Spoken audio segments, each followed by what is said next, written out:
இப்போ விஜய் சொல்ற மாதிரி தமிழ்நாட்டுல திமுகவுக்கும் தாவேகாவுக்கும் தான் போட்டி அப்படின்னு சொல்றாரு. அதை பத்தி என்ன நினைக்கிறீங்க? இப்போ விஜய் மட்டும் இல்ல, அதிமுகவும் அதை தான் சொல்லுது. நேற்றுக்கு இப்போ வந்த கட்சி நாம் தமிழரும் அதான் சொல்றாங்க. எந்த கட்சியா இருந்தாலும் தொடங்கின கட்சி, தொடங்க போற கட்சி எல்லாருமே சொல்றது நாங்க திமுகவுக்கு போட்டின்றாங்க. திமுகவுக்கு எதிராக இருக்கிற எதிர்கட்சிகளுக்கிடையே தான் அந்த போட்டி நிலவி கொண்டிருக்கிறது. யாரு திமுகவுக்கு எதிராக என்பது. திமுகவை பொறுத்தவரை 2024 அதாவது கடந்த ஆண்டு ஒரு நாடாளுமன்ற தேர்தல் நடைபெற்றது.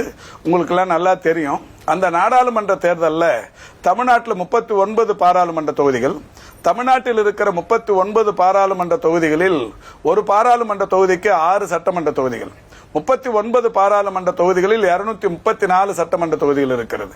தமிழ்நாட்டில் இருக்கிற 234 சட்டமன்ற தொகுதிகளில் எத்தனை தொகுதிகளில் திமுகவுக்கு கூடுதலான வாக்குகள் கிடைத்தது என்றால் 221 சட்டமன்ற தொகுதிகளில் கூடுதலான வாக்குகள் கிடைத்தது.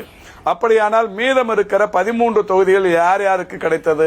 8 அதிமுகவுக்கு, 2 தேமுதிகவுக்கு, 3 பாமகவுக்கு. இது மாதிரி ஒரு 13 தொகுதிகள் தான் எதிர்கட்சிகளுக்கு கிடைத்தது. 221 தொகுதிகள் திமுகவுக்கு கூடுதலான வாக்குகளை பெற்று தந்தது.